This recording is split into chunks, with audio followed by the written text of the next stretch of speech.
ও আল্লাহ, আমার স্বামী আমার উপরে সিগন্যাল লাগায় দিছে, ছেলে যদি আসে আলহামদুলিল্লাহ, না আসলে আমার উপরে কঠিন বিচার হবে, বিপদ আসবে।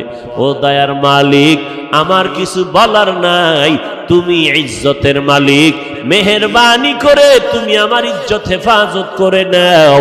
আল্লাহ বলেন, যেই বান্দা আমাকে ভুলে না, আমি আল্লাহ তাকে ভুলতে পারি না। আমরাও আল্লাহরে ভুলে গেছি, আল্লাহ আমাদের উপর বিপদ চাপায় দিছে।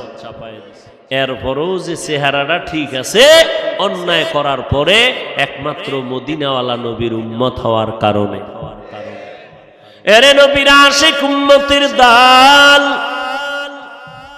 আল্লাহর বান্দি রাতের বেলা কান্নার আওয়াজ, প্রতিদিন কান্না করে, আল্লাহর দরবারে চোখের পানি কবুল হয়ে গেল। ওই সন্তানটা দুনিয়াতে আসার খুব নিকটে সময় যখন ঘনিয়ে গেল, ওই আল্লাহর বান্দা একদিন রাতের বেলা মরণের ঘুম দিছে, এমন হুঁশ নাই। আল্লাহর কুদরতের চাবি ঘুরায় দিলেন। আল্লাহর বান্দি যেহেতু কান্না করছে হেদায়েতের, আল্লাহ হেদায়েতের দরজায় বান্দাকে ডাকতেছে। রাতের বেলা ওই বান্দা ঘুমের ভেতরে স্বপ্নে দেখতেছে কিয়ামতের ময়দান হাজির, কিয়ামতের মাঠ কায়েম হয়ে গেছে। মাঠের মধ্যে মানুষ উলঙ্গ দৌড়ায়, মাথার উপরে সূর্যের গরম, সূর্যের গরমে জমিনটা তামা হয়ে গেছে, দাঁড়ানোর কোনো উপায় নাই।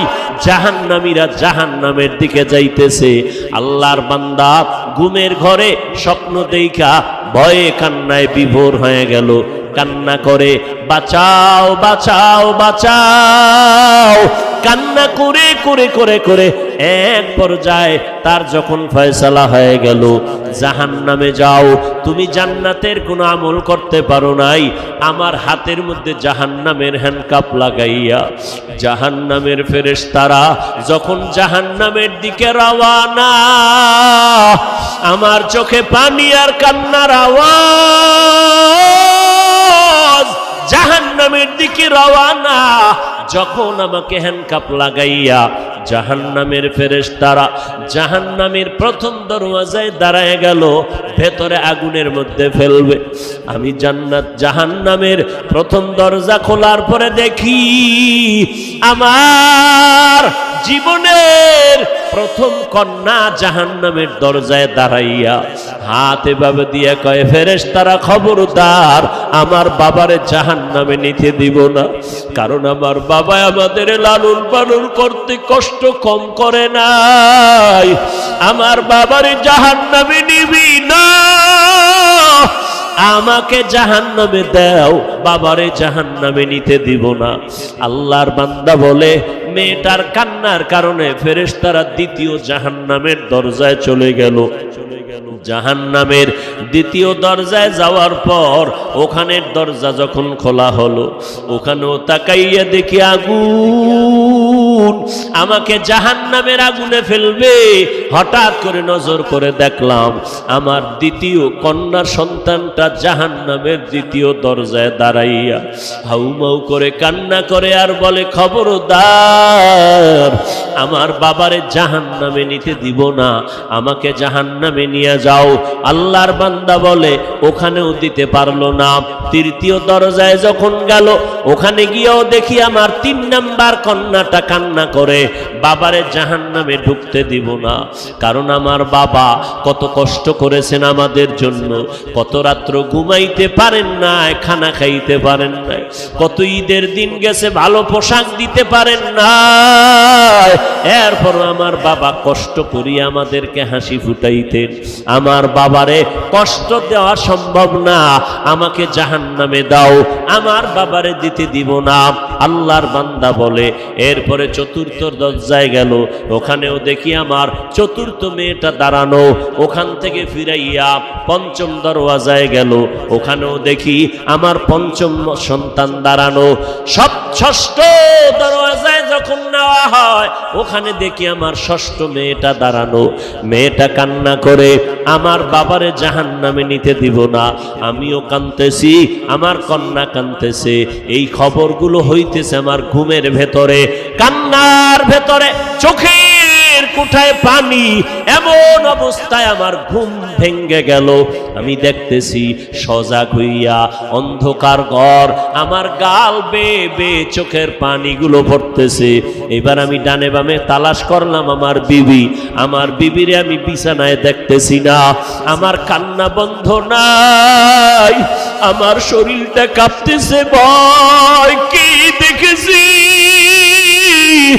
দুনিয়ার গরম সহ্য করতে পারি না, জাহান্নামের আগুন কেমনে সহ্য করব। আর আমার কান্না বন্ধ হয় না। আমি কাঁপতে কাঁপতে আমার বিবিরে তালাশ করতেছি, আমার বিবিরে পাইলাম না। বিছানায় কই গেল দেখি না। নজর করে গভীর রাত, অন্ধকার ঘর, খুঁজে খুঁজে দেখলাম ঘরের একটা পার্শ্বে ভেতরে নির্বিল জায়গা, নির্জন। ওই জায়গার ভিতর আমি হাইটা গিয়ে দেখি গুনগুন কান্নার আওয়াজ আসতেছে। কে এখানে কাঁদে? কান লাগায় দেখি আমার বিবির কান্নার আওয়াজ। আমি কান লাগায় দেখি আমার বিবি চোখের পানি ছেড়ে মোনাজাত দিয়া কান্না করে, আল্লাহ তুমি আমার স্বামীরে হেদায়াত দাও, তুমি ইজ্জতের উপরে আমার যেন কোনো আক্রমণ না আসে। আল্লাহর বান্দা বলে, বিবির কান্না দেখার পর আমি সহ্য করতে পারি না। বিবির হাত ধরে বলি, আর কাঁদিও না রে বিবি, আর কান্না করিও না, আমি তোমাকে বহু কষ্ট দিয়েছি রে বিবি, মাফ করে দাও। আমি বুঝতে পারি নাই। আল্লাহর কাছে দোয়া করি আমার আর একটাও যেন কন্যা হয়, কারণ আমার 7টা কন্যা যদি হয় 7টা জাহান্নামের দরজা থেকে আমি বেঁচে যাব। ও বিবি, আমাকে মাফ করে দাও, আমি আর তোমারে কোনো খারাপ কথা বলবো না। এরে এলাকার মুসলমান পর্দার আড়ালের মা বোনেরা, ও বৃদ্ধ বাবাজি, আল্লাহর কাছে এমন সন্তানের জন্য দোয়া করা দরকার। আল্লাহ সন্তান যদি দাও, নেককার সন্তান দিও, এমন সন্তান যেন না পাই যেই সন্তানের কারণে মা বাবার ইজ্জত নষ্ট হবে, মা বাবা সমাজে মুখ দেখাইতে পারবে না। ও আল্লাহ, তুমি কন্যা দাও আলহামদুলিল্লাহ, তুমি ছেলে দিলো আলহামদুলিল্লাহ, তবে আদর্শওয়ালা নেক আমলওয়ালা ভালো সন্তান তুমি দিও। যেই সন্তান কন্ট্রোলে আসবে না ওই সন্তান আমরা চাই না। এই জন্য মদিনার নবী বয়ান করে বললেন, ও কিয়ামত পর্যন্ত উম্মতের দলেরা, তোমাদের যদি সন্তান হয় 7 বছর যখন হবে নামাজের দাওয়াত দাও, নামাজের বয়ান তালিম দিয়া নামাজের মুসাল্লায় দাঁড় করায়া দাও, আস্তে আস্তে বুঝাও, কারণ ছোট থেকে যদি লাইনে না নাও তাহলে বড় হলে আর পারবা না। 7 বছরে তালিম দাও, দাওয়াত দাও, যখন সন্তানের বয়স 10 বছরে চলে যাবে তখন তুমি শাসন করিয়া লাগলেও নামাজের মুসাল্লায় দাঁড় করাও। ও আল্লাহর বান্দারা, এই জন্য অনেক বাবারা রিক্সা চালাইয়া খায়, সন্তানটারে 5, 6, 7 বছরে মাদ্রাসায় দিয়ে দিছে। হুজুরেরা কষ্ট করিয়া ছাত্রটারে লেখাপড়া শিখায়, কোরআন পড়ায়, হেফজখানায় পড়ায়। এখন যদি কোনো মাওলানা, কোনো আলেম বলে হেফজখানায় সন্তান দিলে প্রতিবন্ধী হয়ে যাবে, এই সন্তান দিয়া লাভ নাই। বুঝে নাও ওই আলেমের অন্তর বড় খারাপ। এরে নবীর উম্মতির দল, হেফজখানার সন্তান, আমাদের মাদ্রাসা নুরানি মক্তবের সন্তানেরা ছোটবেলার থেকে আদব শিক্ষার্থী, নুরানি মাদ্রাসায় পড়লাম, পাগড়ি বান্দার অভ্যাস ছোটবেলার থেকে করছি বিদায় এখনো পাগড়ি বান্ধি। ওই সময় তাহাজ্জুদের অভ্যাস ওস্তাদেরা করায় দিছেন, এখনো তাহাজ্জুদ পড়ি। কারণ ছোট থেকে যদি গড়িয়া না আসতাম এখন আর গড়ার কোনো সময় হতো না। এই জন্য অনেক বাবাদের দেখবেন হুজুরদের কাছে আইসা কান্না করে, দোয়া চায়, হুজুর একটু দোয়া করেন, ছেলেটারে আর কন্ট্রোলে রাখতে পারি না। বয়স কত বলে 15 বছর, 18 বছর, 20 বছর, সন্তানটারে কন্ট্রোল করতে পারি না। মোবাইল নিয়ে দৌড়ায় যায়, পকেটের থেকে টাকা নেয়, নামাজ রোজার ভালাই নাই, মায়ের সাথে খারাপ আচরণ, বাবার সাথে খারাপ আচরণ, এলাকার মুরব্বীদের সাথে খারাপ আচরণ করে। হুজুর এখন কি করি? মদিনার নবী কয় কি করলে হবে না, কোনো তাবিজ লাগাইলে হবে না। মদিনার নবী 1500 বছর আগে যেই তাবিজ লাগায় দিলেন ওই তাবিজ ব্যবহার করো। 7 বছরে দাওয়াত দাও, 10 বছরে শাসন করা লাগলে করো, তারপরেও সন্তানের ছাড়িয়া দিও না। সময় হারাইয়া গেলে কানলেও কোনো লাভ হবে না। এরে নবীর উম্মতের দল, আমরা মাদ্রাসায় পড়েছি। ও যুবক, মনে মনে ভাবতেছো আজকে হুজুরদের কথা মতো যদি চলি, নবীর তরিকায় চলি, স্বাধীনতা থাকবে না, লেখাপড়ার স্বাধীনতা থাকবে না। ও নবীর আশেকের দল, আজকে আমিও যদি তোমার মতো চিন্তা করিয়া প্যান্ট শার্টটাই লাগাইয়া রাস্তায় চলতাম, কেউ আমারে বাধা দিত না। আপন করেছি। ও নবীর উম্মতের দল, আমার নবী রহমত হইয়া আসলেন। মক্কার মানুষগুলো যেমন একে অপরের সুন্দর দেখতে পারে না, চরিত্রের কোনো ভালাই নাই, আমি মুহাম্মদ আমার আদর্শ দিয়া 13 বছরে মক্কা নগরীর মানুষগুলো স্বর্ণের মানুষ বানায় দিলাম। এমন স্বর্ণের মানুষ আল্লাহ তাআলা ওহী নাজিল করে বললেন, ও পয়গম্বর, অমুক অমুক অমুক সাহাবার নামে জানায় দেন, আমি আল্লাহ দুনিয়াতে থাকা অবস্থায় জান্নাতের সার্টিফিকেট দিয়ে দিলাম। আপনারা পাইছেন নি জান্নাতের সার্টিফিকেট? বুঝা শুনে বলেন তো, ঘুমের ঘরেও পান নাই? কথা বলেন না কেন ভাই? পান নাই? আর টুকটাক যে আমল টামল করেন, ফাঁকে ফোঁকে নামাজ পড়েন, টুপি পরেন, বিড়ি টানেন, এই যে নামাজ টামাজ যাই করেন, কবুল টবুল হইছে এরকম কোন সংবাদ ঘুমের ভিতরে আসছে? কোনো গ্যারান্টি পান নাই। তো আমল কবুল হওয়ার গ্যারান্টি নাই। এতেই যদি এত মাস্তানি ভাব নিয়ে চলেন, কবুলের খবর পাইলে কি করতেন?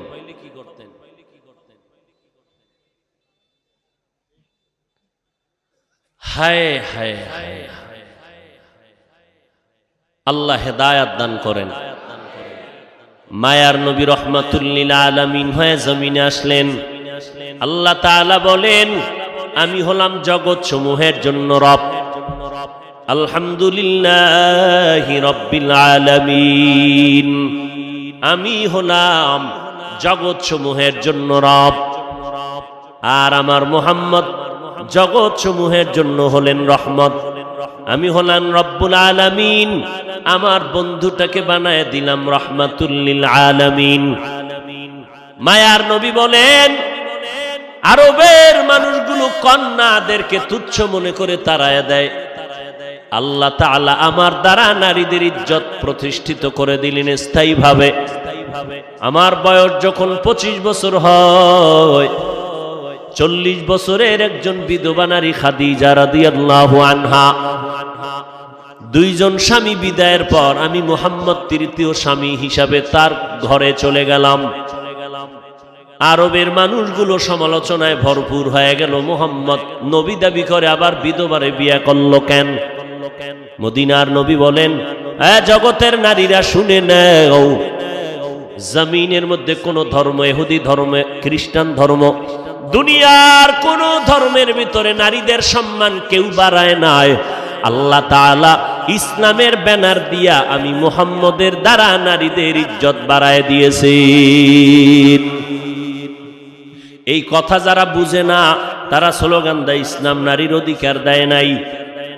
এই রকম স্লোগান দিয়া নারীদেরকে সমান অধিকারের নামে স্লোগান দিয়া রাস্তায় নামাইতে চায়। নারীর ইজ্জত নষ্ট করার স্লোগান দিয়া এরা বল ইসলাম নারীরে আটকাইয়া দিছে চার দেওয়ালের ভেতরে, নারীর সম্মান ইসলাম দিতে পারে নাই। এরে নবীর উম্মতের দল, আল্লাহর নবী বলেন ইসলাম ছাড়া দুনিয়ার কোনো তন্ত্র মন্ত্রে নারীর সম্মান মর্যাদা বাড়াতে পারে নাই। যারা বিশ্বাস করে না তারা নারীর দুশ্মন, তারা মানবতার দুশ্মন, তারা ইসলামের দুশ্মন।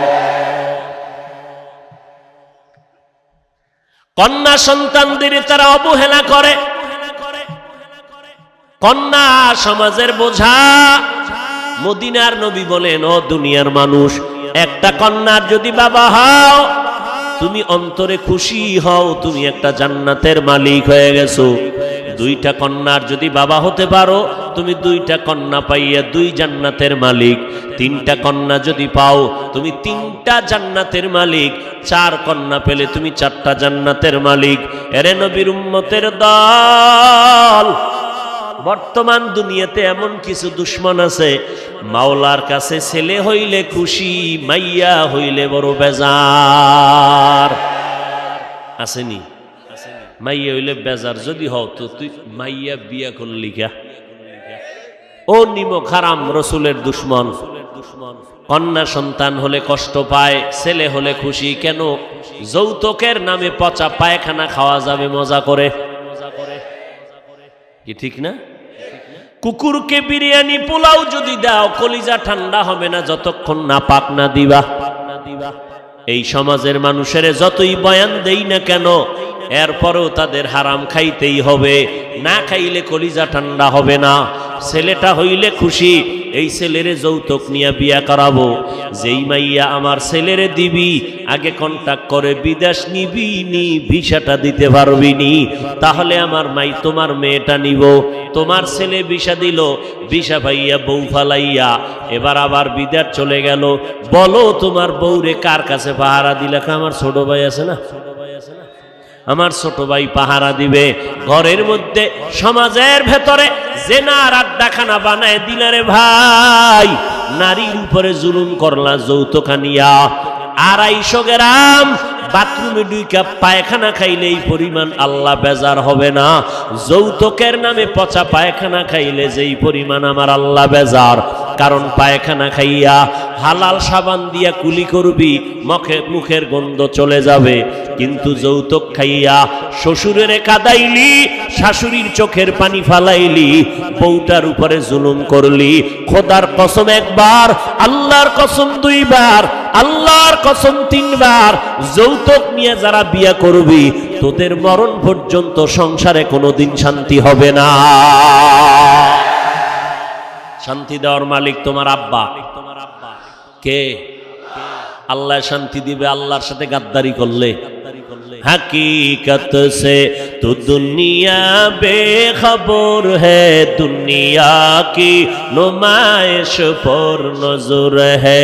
नमी गुयाम के आज दुनिया जुदा बाश, बहर कारे के बाशी बा खुदा बाश। আল্লাহ 2টা হাত দিছে, এটা রশি দিয়া বাইন্ধে রাখার লাগি। 2 হাত দিয়া কামাই করবি, বিয়ার আগে বলবি আমি নিজের পায়ে দাঁড়ায় গেছি, শ্বশুরের গোষ্ঠী আয় বিয়া যে করব সেও আমারটা খাবি, তোর মায়েরে খাওয়াবো, শ্বশুর বাড়ির বাবারে খাওয়াবো, 14 গোষ্ঠীরই খাওয়াইয়া রাখবো। কোনোদিন খোটা যেন দিতে না পারো, তোর বাড়ির থেকে খেয়েছি, তোর বাড়ির খাট লাগবে না, আলমিরা লাগবে না, আমি টাকা দিয়া খাট আলমারি চেয়ার সোফা কিনে ফেলবো। তোর বিয়ে করার সময় তোর বাবায় যদি স্বর্ণের অলংকারও দিতে না পারে, লাগবে না, আমি নিজে তোর চেইনের ব্যবস্থা করে দিব, স্বর্ণের ব্যবস্থা করে দিব। আমি যদি তোরে লালন পালনের জিম্মেদারি নিতে নাই পারি তো বিয়ে করার কোনো সার্থকতা নাই। অতএব আমি একজন পুরুষ, পুরুষ না, আমি মদিনাওয়ালা নবীর একজন উম্মত। অতএব আমি হারাম কখনো খাবো না, প্রয়োজনে মরিয়া যাব, না হয় আল্লাহকে রাজি করে চলবো। আপনাদের এলাকায় গজব আসেনি? হ্যাঁ বলেন তো, এই হারাম খাইয়া শান্তিতে আছে কারা?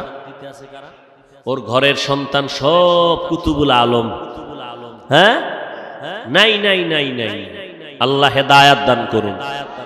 আরো জোরে বলেন, ওয়ামা আরসালনাকা ইল্লা রাহমাতাল লিল আলামিন।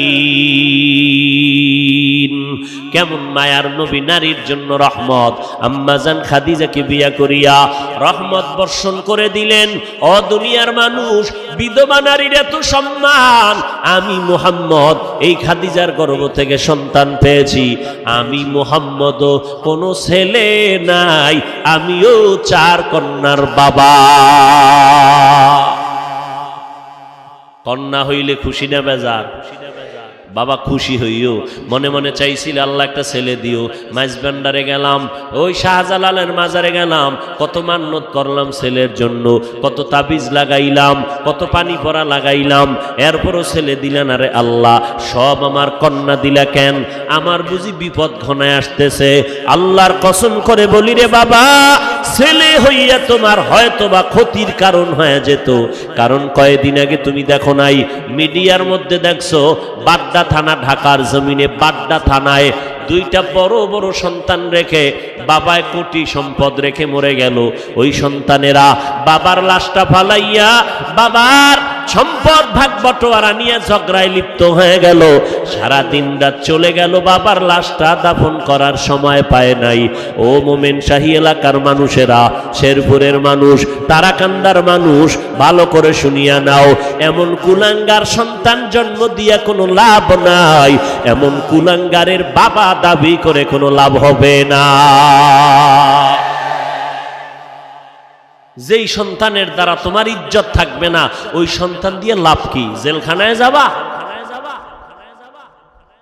এরে যুবক, আল্লাহর কাছে শক্তি আছে, শক্তিটারে গনিমত মনে কর। কোনদিন এই 2 হাত দিয়া কোনো মানুষের থেকে ভিক্ষা নিব না, নিজে কামাই করব, কোনদিন কারো থেকে ভিক্ষা নিব না। শ্বশুর বাড়ির তো পরের কথা, আল্লাহর দেওয়া হালাল রিজিক নিয়ে জীবন চালাবো। 2 হাত দিয়ে কষ্ট করে ঘাম দিয়ে কামাই করব, অল্প খেয়ে থাকবো, বরকত হবে।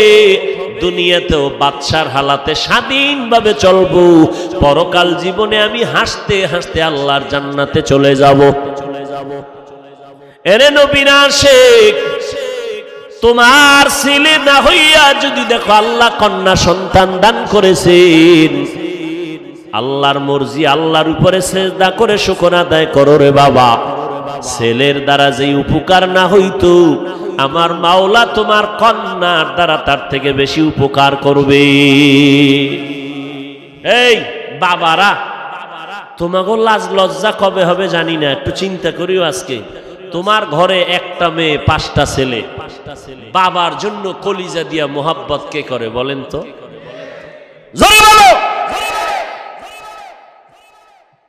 তুমি অসুস্থ হয়ে গেছো, মেয়েটা বেকারার হয়ে গেছে, কান্নার আওয়াজ, খানা খায় না, বাবা আমার অসুস্থ। ছেলেরা খবর নেওয়ার টাইম নাই, কয়েকদিন ডাক্তারের পেছনে দৌড়াইয়া এবার গোপনে গোপনে ইমাম সাহেবের সাথে পরামর্শ করে, হুজুর হাদিয়া বাড়ায় দিব, জালালি খতম বড়। বাবারে নেওয়া যায় না, এত টাইম নাই হসপিটালে দৌড়ানোর, এমন একটা খতম পরে দেও যেন বাবায় তাড়াতাড়ি কবরের বাসিন্দা হয়ে যায়।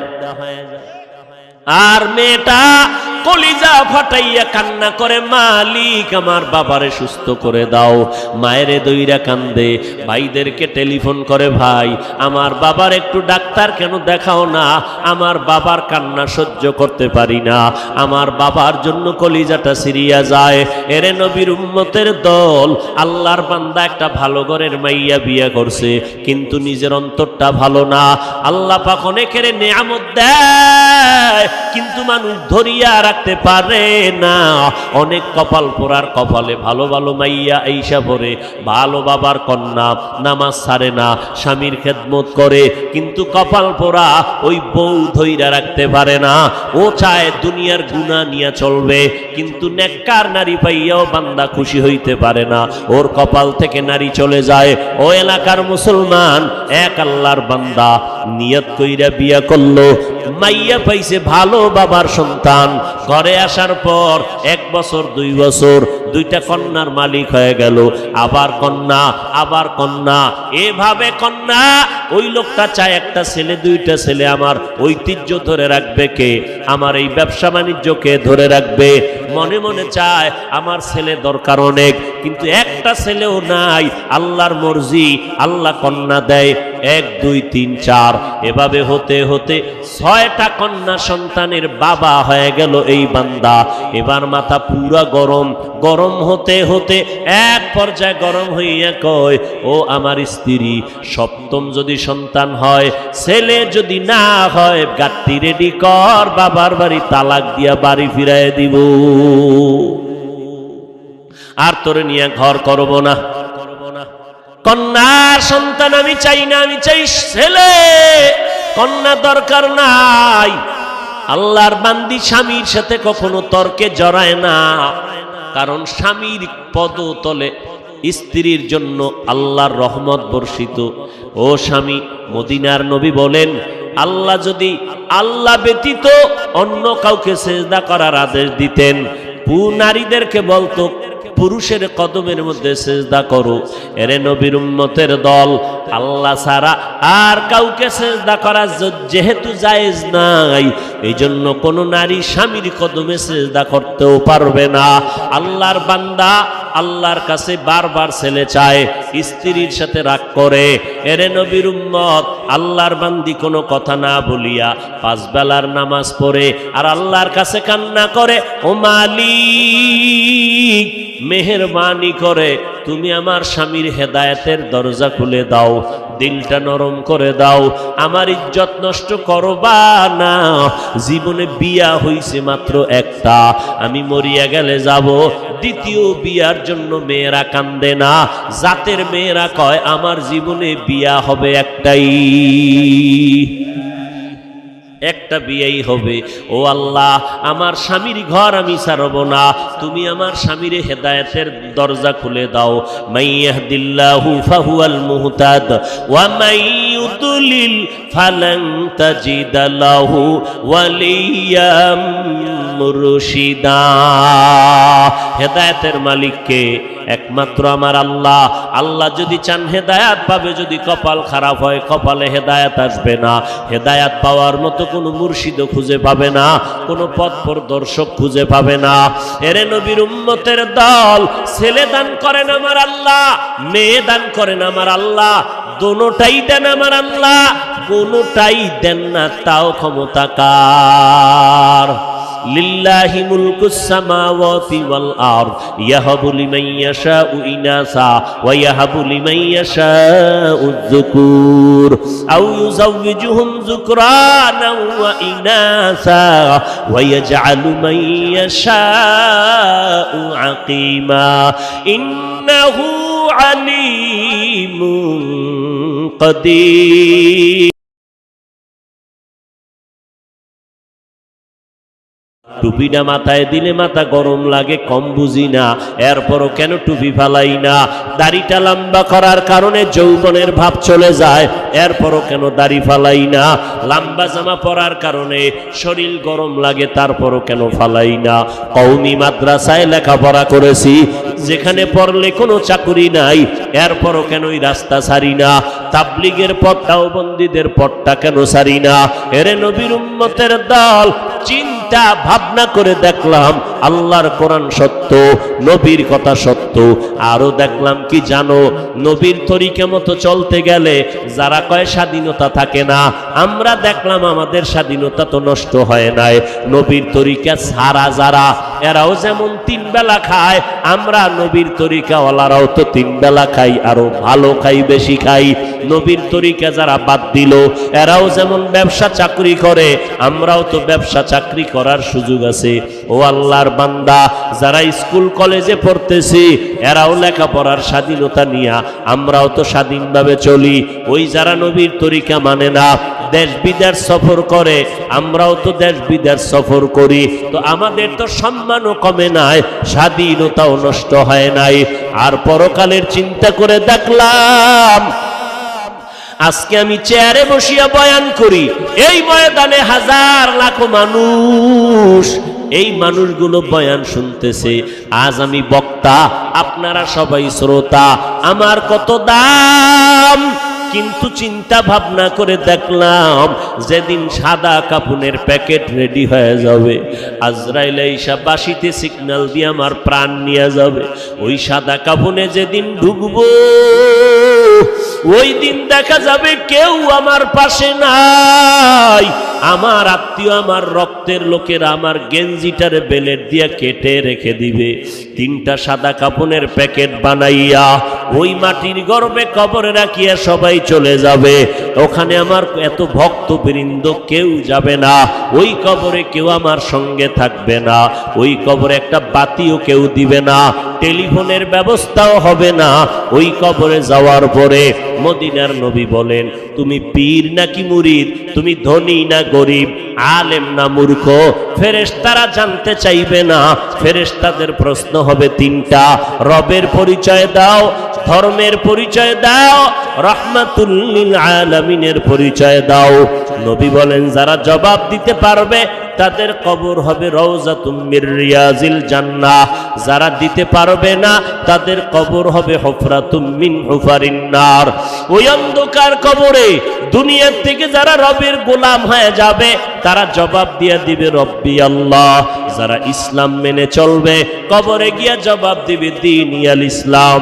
যারা নবীর সুন্নতের আমল করে যাবে, নবীকে দেখা মাত্র চিনে ফেলবে, সাথে সাথে আমার আল্লাহ গাইবী আওয়াজ দিয়ে বলবেন, ফেরেশতা 3.5 হাত কবর বড় একটা বালাখানা বানাও, জান্নাতের সাথে রাস্তা খুলে দাও, আমার বান্দা এখন জান্নাতের বিছানার মধ্যে আরামে ঘুমাবে। নবী বলেন, যারা রবের পরিচয়ের জবাব দিতে পারবে না, ধর্মের ব্যাপারে জবাব দিতে পারবে না, নবীর সুন্নতের আমল করে না, তো জবাব দিতে পারবে না। নবী বলেন, আল্লাহর ফেরেশতা যখন প্রশ্ন করবে তখন গুনাহগার বেনামাজিরা বলবে, হা হা লা আদরি, আমি কিছুই জানি না, কিছুই জানি না। আল্লাহর নবী বলেন, সাথে সাথে আমার আল্লাহ ডাইরেক্ট আওয়াজ দিয়া বলবেন, কবরের ফেরেশতা, এই নাফরমানের আর সময় দিও না, আমি দুনিয়াতে কম সুযোগ দেই নাই। আমার দেওয়া পানি, বাতাস, সূর্যের আলো, চাঁদের আলো, নদীর মাছ, গাছের ফল, জমিনের ফসল খাইয়া এত বড় গাদ্দার আর নিমখারাম একবারও আলহামদুলিল্লাহ বলে নাই। ওলামায়ে কেরামগণ পায়ে হাত ধরে ধরে নামাজের দাওয়াত দিত, একবেলার নামাজও পড়ে নাই। এখন আর দেরি না করে কবরের মধ্যে জাহান্নামের বিছানাটা দিয়া দাও, জাহান্নামের সাথে রাস্তা বানায়া দাও। 1টা না 2টা না, কবরে 99টা সাপ। আল্লাহর নবী বলেন, আমার আল্লাহ কুদরতের আওয়াজ দিয়া বলবেন, ওরে কবরের মাটি, ওই গুনাহগারের 2 পার্শ্ব থেকে জোরে জোরে চাপ দাও। কবরের মাটি এত জোরে চাপ দিবে, চাপের কারণে পাজরের হাড়গুলো চুরমার হয়ে যাবে রে বাবা। এরে যুবক, একটা মশার কামড় সইতে পারো না, একটা বেতের বাড়ি সইতে পারো না, সূর্যের গরম সহ্য করতে পারো না রে বাবা।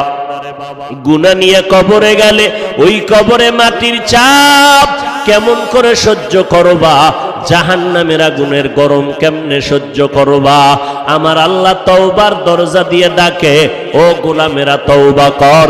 জীবনে যদি চোখের পানি ছেড়ে তওবা করতে পারো, আমি আল্লাহ তোমারে মাফ করে দিব।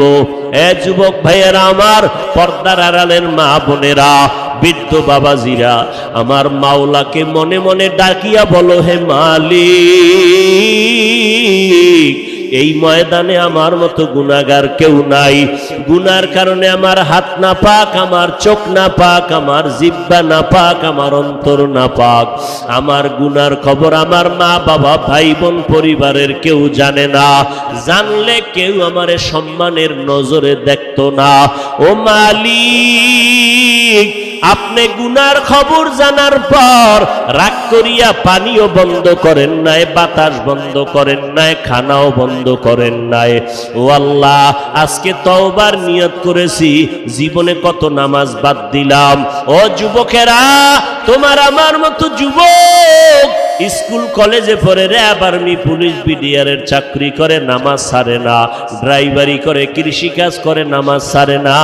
বলো তুমি কেন নামাজ পড়তে পারবা না? আল্লাহর কাছে তৌফিক চাও।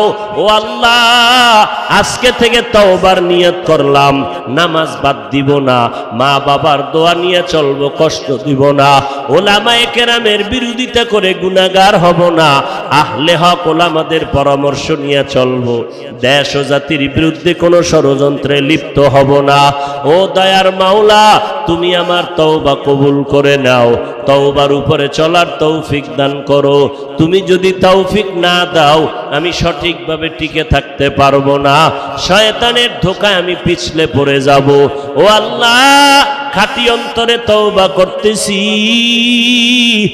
আর নামাজ ছাড়বো না, দাড়ি কাটবো না, বেপরদায় চলবো না। ও যুবকেরা, আমার মাওলার কাছে তওবার নিয়ত করে ফেলো।